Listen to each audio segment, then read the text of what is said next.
Okay, so you should have already read and just put a couple sentences down summarizing Engel versus Vitale, 1962. And as you can tell from the picture and what you should have already read, that Engel versus Vitale had to do with school prayer. So, really important case, huge changes in public schooling. History of public schooling had been that prayer and even Bible readings had happened in the United States in most communities for 160 years up at this point. And so this is going to create a massive sea change. Make sure that you have up your document through Google Classrooms to take notes. You are going to turn that in when you're done, or you're going to be using hard copies, which you got from outside of my room. And if you want to, you can still go do that. And then you're going to take a picture of that and upload that image of your notes. So please just show me that you got the notes and you got something to study with. That'd be awesome. Okay, so real quick, Engel versus Vitale, a landmark case, one of the ones that you could potentially write about on the AP test. All right, so first off, the issue is prayer in school. Very clear here. And you can see here a group of children in the early 60s praying. Pause at any moment when you need to. Key clause and amendment. This is going to be the Establishment Clause, First Amendment. Remember, Establishment Clause is that Congress shall make no law establishing a religion, no establishment of religion, and that's been really the question: is a prayer in school establishing religion, or is establishing religion mean that the state's creating a church and forcing you to go to it or to contribute to it? And historically, prior to this, the Establishment Clause was more considered the state setting up a church. Now in the 60s, it starts to have a little bit different interpretation. And now, like, even the act of doing any sort of religious act is considered establishing a religion. All right, facts of the case. So, New York had authorized a short prayer at the start of the public school day. So, the New York Regions, which is basically their education board, had created a prayer to start each school day. It was non denominational. Non-denominational means like it wasn't a Catholic prayer, it wasn't a Baptist prayer, no particular type of church. It was very generic.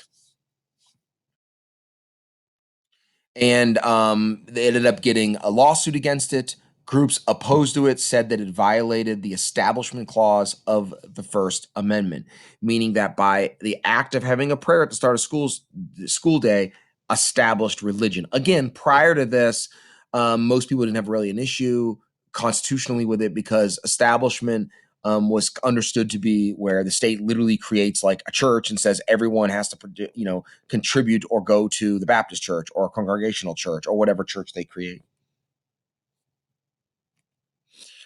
The question then is this: is a non denominational prayer in a public school a violation of the Establishment Clause?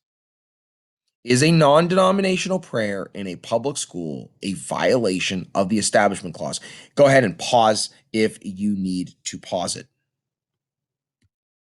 And the vote was 6-1 for Engel. So Engel is the person who sued on behalf of their children, and they end up winning 6-1. So pretty overwhelming majority of the Supreme Court rules that this is a violation. And what is the outcome? The ruling: the state cannot hold prayers in public schools. Hugo Black here, the picture of the Supreme Court justice. He's the one who wrote the majority opinion.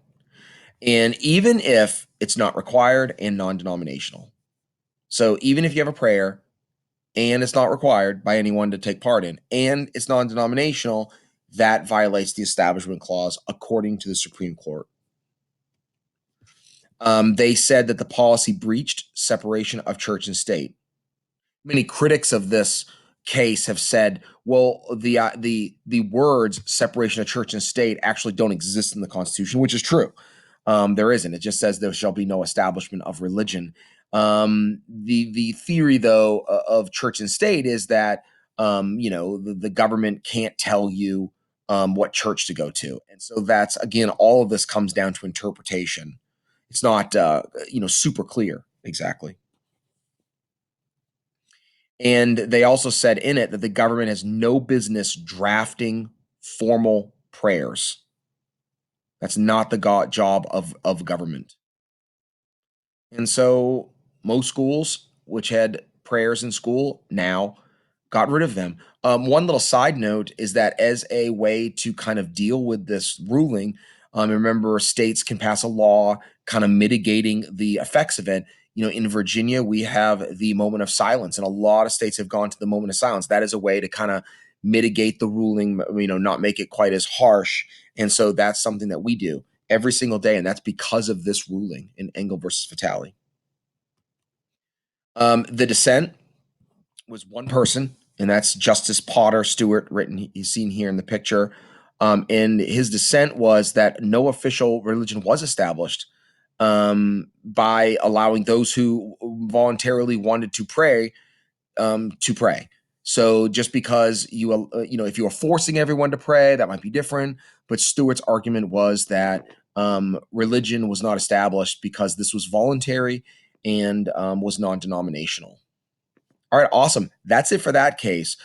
So you're going to go ahead and do the next one as well, but I'm going to put that on a different video. So maybe study this one, take a moment, study it, make sure you know the clause, make sure you know the amendment, which should be really easy, and then in the clause and the amendment, and make sure you know the background and the outcome of this case.